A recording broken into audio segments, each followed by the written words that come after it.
नमस्कार प्रिय छात्रों, ओरेटर ग्रुप में आपका स्वागत है। आज का हमारा शीर्षक है कक्षा 10 यूपी बोर्ड हिंदी पाठ्य पुस्तक के काव्य खंड से अवतरित हल्दी घाटी, श्याम नारायण पांडे जी द्वारा रचित। देखते हैं बच्चों, हल्दी घाटी। मेवाड़ केसरी देख रहा केवल रण का न तमाशा था, वह दौड़ दौड़ करता था रण, वह मान रक्त का प्यासा था। प्यारे बच्चों, जैसे कि आप लोग जानते हैं कि हल्दी घाटी का युद्ध महाराणा प्रताप और मुगल सेना के बीच में हुआ था और उस समय मुगल सेना का प्रतिनिधित्व मान सिंह कर रहे थे। तो मान सिंह और महाराणा प्रताप के बीच के युद्ध का वर्णन है। तो देखते हैं, मेवाड़ केसरी देख रहा केवल रण का न तमाशा था। श्याम नारायण पांडे जी कहते हैं कि मेवाड़ केसरी अर्थात राणा प्रताप केवल युद्ध का तमाशा ही नहीं देख रहे थे, वह दौड़ दौड़ करता था रण, वह मान रक्त का प्यासा था। यद्यपि वह दौड़ दौड़ कर इस प्रकार युद्ध कर रहे थे मानो वह मान सिंह के रक्त के प्यासे हों, अर्थात राणा प्रताप का रण कौशल अत्यंत ही भयानक था। चढ़ चेतक पर घूम घूम करता सेना रखवाली था, ले महामृत्यु को साथ साथ मानो प्रत्यक्ष कपाली था। आगे पांडे जी कहते हैं कि राणा प्रताप अपने घोड़े चेतक पर सवार होकर अपनी सेना की रखवाली करते हुए इस प्रकार युद्ध कर रहे थे जैसे ले महामृत्यु को साथ साथ मानो प्रत्यक्ष कपाली था, जैसे मानो अपने साथ मृत्यु का प्रलयकारी भीषण रूप अर्थात साक्षात महाकाल युद्ध भूमि में आ धमके हों। चढ़ चेतक पर तलवार उठा रखता था भूतल पानी को, राणा प्रताप सिर काट काट करता था सफल जवानी को। ठीक है बच्चों, देखते हैं इन पंक्तियों को। वीर रस से ओतप्रोत पंक्तियां हैं कि पांडे जी कह रहे हैं कि राणा प्रताप युद्ध भूमि में तलवार उठाकर चेतक पर सवार होकर के युद्ध कर रहे थे। चढ़ चेतक पर तलवार उठा रखता था भूतल पानी को, तो ऐसा प्रतीत होता था मानो अपने अंदर भूतल में स्थित अर्थात असीम शौर्य को धारण कर रहे हों।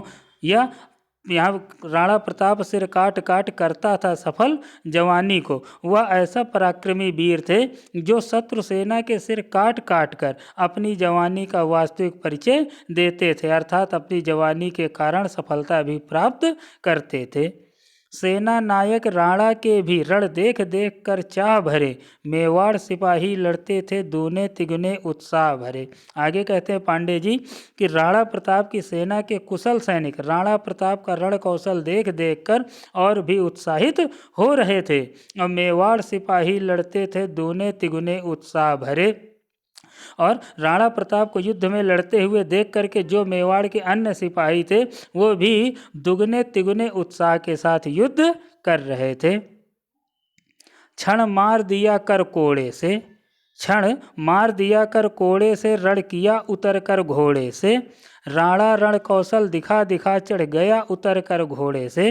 देखिए बच्चों, बहुत ही प्यारी पंक्ति है। पांडे जी कहते हैं कि राणा प्रताप इस तरह युद्ध कर रहे थे कि कहीं वह शत्रु सेना में हाथ के कोड़े से हमला कर देते थे, क्षण मार दिया कर कोड़े से, और रण किया उतर कर घोड़े से, और कहीं अचानक घोड़े से उतर कर युद्ध करने लगते थे। राणा रण कौशल दिखा दिखा चढ़ गया उतर कर घोड़े से, तो कभी कोड़े से हमला कर देते थे, कभी घोड़े से उतर कर युद्ध करने लगते थे। उसका घोड़े से कहीं उतर कर और कहीं चढ़ कर युद्ध करना देखते ही बनता था। क्षण भीषण हलचल मचा मचा राणा कर की तलवार बढ़ी, था शोर रक्त पीने का यह रणचंडी जीभ पसार बढ़ी। राणा प्रताप युद्ध स्थल में अपनी तलवार से शत्रु सेना पर जिस ओर हमला कर देते थे वहीं हाहाकार मच जाता था। उनका युद्ध देखकर ऐसा लगता था जैसे था शोर रक्त पीने का यह रणचंडी जीभ पसार बढ़ी, कि जैसे शत्रु सेना में इस तरह शोर मच रहा था मानो वह राणा प्रताप नहीं बल्कि स्वयं महाकाली खड्ग लेकर रक्त पीने के लिए अपनी जीभ पसार कर बढ़ रही हो। वह हाथी दल पर टूट पड़ा मानो उस पर पवि छूट पड़ा, कट गई वेग से भू ऐसा शोणित का नाला फूट पड़ा। कवि श्याम नारायण पांडे जी कहते हैं कि राणा प्रताप शत्रु सेना के हाथी दल पर इस भांति हमला कर देते थे कि मानो उस पर पवि छूट पड़ा हो। इस प्रकार हमला कर देते थे मानो पूर्ण वेग से भाले का वार कर दिया गया हो। तो पूरे वेग के साथ जो है भाले का वार करते थे। कट गई वेग से भू ऐसा शोणित का नाला फूट पड़ा, और उसके वाक से उनके उतने वेग से भाला चलाने के कारण हाथी दल से इस भांति लहू की धारा फूट पड़ती थी, जैसे भाले के प्रहार से कहीं जल का वेग पूर्ण नद सा फूट पड़ा हो। जो साहस कर बढ़ता उसको केवल कटाक्ष से टोक दिया, जो वीर बना न बीच फेंक बरछे पर उसको रोक दिया। आगे कहते हैं पांडे जी कि यदि कोई शत्रु राणा पर वार करने के लिए साहस करके आगे बढ़ता तो उसको केवल राणा की तिरछी निगाह के मात्र से ही वहीं रुक जाता था। जो वीर बना नभ बीच फेंक बरछे पर उसको रोक दिया, और यदि कोई शत्रु सैनिक हमला भी कर देता था तो राणा प्रताप उसे नभ के बीचों बीच हवा में ही अपने भाले से रोक देते थे। क्षण उछल गया अरि घोड़े पर, क्षण लड़ा सो गया घोड़े पर, बैरी दल से लड़ते लड़ते क्षण खड़ा हो गया घोड़े पर। ठीक बच्चों, देखिए आगे कहते हैं पांडे जी कि यदि कोई शत्रु राणा प्रताप पर हमला करने के लिए उठा भी तो वहीं धराशायी हो गया। क्षण उछल गया अरि घोड़े पर, क्षण लड़ा सो गया घोड़े पर। धराशायी अर्थात राणा प्रताप द्वारा उसे घोड़े पर ही ढेर कर दिया गया। राणा प्रताप के पराक्रम का बयान करते हुए आगे कवि कह रहे हैं कि शत्रु सेना से लड़ते लड़ते कभी कभी अपने घोड़े पर खड़े भी हो जाते थे। इस प्रकार प्रचंड शत्रुओं के विशाल दलों को वह खदेड़ खदेड़ कर उन पर हमला कर रहे थे। बैरी दल से लड़ते लड़ते क्षण खड़ा हो गया घोड़े पर। क्षण में गिरते रुंडों से मदमस्त गजों के सुंडों से, और घोड़ों के विकल बितुंडों से पट गई भूमि नर मुंडों से। आगे कहते हैं कि इस प्रकार से महाराणा प्रताप हल्दी घाटी में युद्ध कर रहे थे कि राणा प्रताप के हमले से शत्रुओं के धड़ हाथियों की सूंडों के समान गिर रहे थे। हाथियों और घोड़ों की भयंकर विकल्प कारण युद्ध भूमि नरमुंडों से पटी हुई दिखाई पड़ रही थी।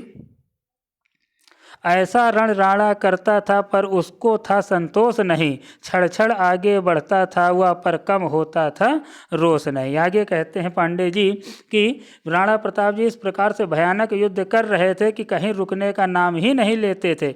वह युद्ध भूमि में जैसे जैसे आगे बढ़ते थे वैसे वैसे उनका और भी युद्ध का उत्साह बढ़ता जाता था। कहता था लड़ता मान कहाँ, मैं कर लूँ रक्त स्नान कहाँ, जिस पर तय विजय हमारी है वह मुगलों का अभिमान कहाँ। आगे राणा प्रताप कहते थे कि युद्ध भूमि में मान सिंह जो नेतृत्व कर रहे थे उससे कि उसका मुकाबला नहीं कर सकते, अर्थात युद्ध भूमि में राणा का मुकाबला करना मान सिंह के बस की बात नहीं थी। उसके हाथों में राणा का शरीर रक्त रंजित हो यह कदापि नहीं हो सकता। राणा यह पूर्ण विश्वास के साथ कहते हैं कि युद्ध में विजय उसकी ही होगी, यह पूर्ण निश्चित है। जिस पर तय विजय हमारी है वह मुगलों का अभिमान कहाँ, कि यह पूर्ण निश्चित है उसके जीते जी मुगल सेना अभिमान प्रकट करे यह कदापि नहीं हो सकता।